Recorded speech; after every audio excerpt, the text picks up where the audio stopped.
વડોદરાની અંજના હોસ્પિટલની ગેરરીતિ મામલે તપાસનો ધમધમાટ ચાલી રહ્યો છે। પીએમજેના ગેરરીતિ મામલે અન્ય વિભાગ પણ તપાસ કરશે। હોસ્પિટલની ફાયર એનઓસી માટે ફાયર વિભાગ દ્વારા તપાસ કરશે। હોસ્પિટલ પાસે ફૂડ સેફ્ટીનું લાયસન્સ ન હોવાની ચર્ચાઓ પણ છે। ટેરેસ પર ગેરકાયદે મારને લઈને પણ તપાસ હાથ ધરાશે। ગઈકાલે મહાનગરપાલિકાના આરોગ્ય વિભાગે તપાસ હાથ ધરી હતી। અંજના હોસ્પિટલના દર્દીનો એક વિડીયો વાયરલ થયો હતો। વાયરલ વિડીયોમાં વૃદ્ધ દર્દીએ ગંભીર આરોપો લગાવ્યા હતા। તો અંજના હોસ્પિટલને લઈ તપાસ પણ તેજ કરી દેવામાં આવી છે। તંત્ર પણ હરકતમાં આવ્યું છે તો આરોગ્ય વિભાગ પણ પગલાં લઈ રહ્યું છે। ગઈકાલે મહાનગરપાલિકાના આરોગ્ય વિભાગે ત્યાં તપાસ હાથ ધરી હતી। તો અંજના હોસ્પિટલના દર્દીનો એક વિડીયો વાયરલ થયો છે।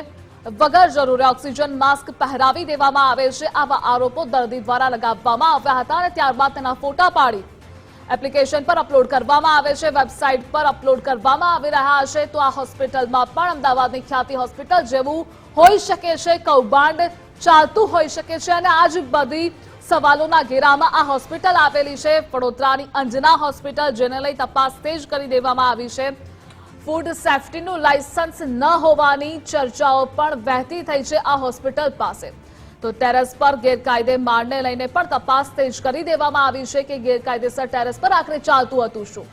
ગઈકાલે મહાનગરપાલિકાના આરોગ્ય વિભાગ દ્વારા તપાસ હાથ ધરાઈ હતી। હજુ પણ નવા ખુલાસાઓ થઈ શકે છે, કૌભાંડ બહાર આવવાની શક્યતા છે, કારણ કે વડોદરાની આ અંજના હોસ્પિટલ જેમાં એક દર્દીનો વિડીયો વાયરલ થયો હતો અને આજ મુદ્દે આપણી સાથે સંવાદદાતા અલ્પેશ જોડાયેલા છે। અલ્પેશ, જે અમદાવાદની ખ્યાતિ હોસ્પિટલનું કારસ્તાન હતું તેવું જ વડોદરાની અંજના હોસ્પિટલમાં બહાર આવી શકે છે। દર્દીએ આરોપો લગાવ્યા છે, હાલ પગલાં શું લેવાઈ રહ્યા છે, તપાસ ક્યાં પહોંચી છે, અપડેટ શું છે?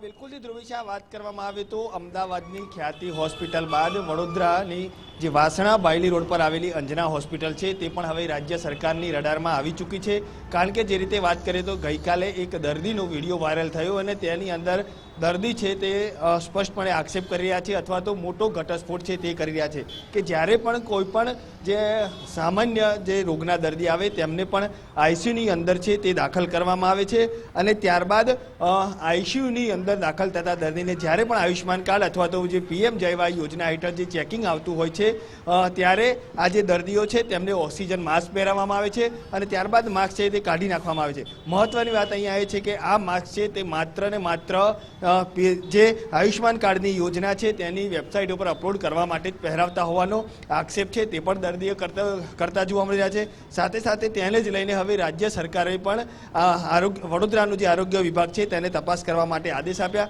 ગઈકાલે પણ વડોદરા મહાનગરપાલિકાના આરોગ્ય વિભાગ દ્વારા આજે અંજના હોસ્પિટલ છે ત્યાં જઈને તપાસ કરવામાં આવી। તમામ કાગળો અને દસ્તાવેજો મેળવવાની કાર્યવાહી છે તે હાથ ધરી હતી અને આખો સમગ્ર મામલે રિપોર્ટ છે તે રાજ્ય સરકારની પણ સુપરત કરશે।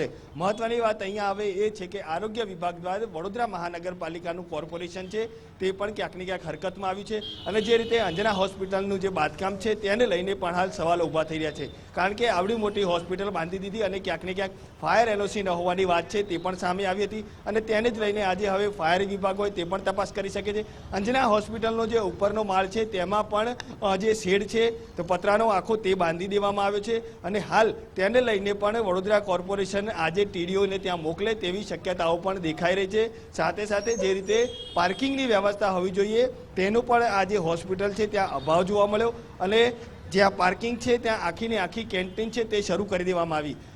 ઘણા બધા એવા મુદ્દાઓ છે કે જેને લઈને હવે આ જે અંજના હોસ્પિટલ છે તે સકંજામાં આવી છે અને ક્યાંક ને ક્યાંક હવે એક બાદ એક આ હોસ્પિટલ પર નવા ખુલાસાઓ છે તે થતા જોવા મળી રહ્યા છે। જોકે ગઈકાલે પણ ગુજરાત પોસ્ટ દ્વારા અહેવાલ દર્શાવવામાં આવ્યો અને ગણતરીના કલાકોની અંદર જ રાજ્ય સરકાર દ્વારા આખો આ જે અહેવાલ છે તેની નોંધ લેવામાં આવી અને આ જે આરોગ્ય વિભાગ છે તેના દ્વારા તપાસ પણ કરવામાં આવી। આજે સાંજ સુધીમાં આ જે અહેવાલ છે તે રાજ્ય સરકારને સુપરત કરી શકે છે, ત્યારબાદ યોગ્ય જે પગલાં છે તે પણ લઈ શકે છે। ધ્રુવીશા, મહત્વની વાત અહીંયા એ છે કે ક્યાંક ને ક્યાંક ડોક્ટરોની પણ આમાં લોલમલોલ છે તે જોવા મળે છે। કારણ કે જે રીતે જોઈએ તો આ જે અંજના હોસ્પિટલ છે ત્યાં ચીફ મેડિકલ ઓફિસર તરીકે BHMSની જે ડોક્ટર છે તેની નિમણૂક કરવામાં આવી છે। આઈસીયુના હેડ તરીકે પણ તેઓ ત્યાં ફરજ બજાવે છે। જ્યારે કાલે તપાસ કરવા ગયેલા અધિકારી છે તેજસ પટેલ, તેમની સાથે વાત થઈ, તેઓ સ્પષ્ટપણે ઇનકાર કર્યો કે આ જે BHMS છે તે આ પ્રકારની જે ફરજ છે તે ન બજાવી શકે. એટલે હવે આરોગ્ય વિભાગ કયા પ્રકારની કાર્યવાહી કરે છે તે જોવું રહ્યું. પરંતુ અમદાવાદની હોસ્પિટલ, ખ્યાતિ હોસ્પિટલ બાદ હવે વડોદરાની હોસ્પિટલ પણ ક્યાંક ને ક્યાંક સરકારની રડારમાં આવી છે અને હવે કોર્પોરેશન દ્વારા પણ પોતાની કાર્યવાહી છે તે શરૂ કરી છે. જે રીતે ગેરકાયદેસર બાંધકામ હોય અથવા તો ફાયરની NOC હોય, ફૂડ સેફ્ટીનું લાયસન્સ પણ જે રીતે કેન્ટીન ચલાવતા છે ત્યાં નથી જોવા મળ્યું. એટલે અનેક એવા મુદ્દાઓ છે કે જેને લઈને હવે આ જે અંજના હોસ્પિટલ છે તેના પર સકંજો કસવામાં આવી શકે છે. જી અલ્પેશ, આપ જોડાયેલા રહેજો, આગળ પણ અપડેટ મેળવતા રહીશું.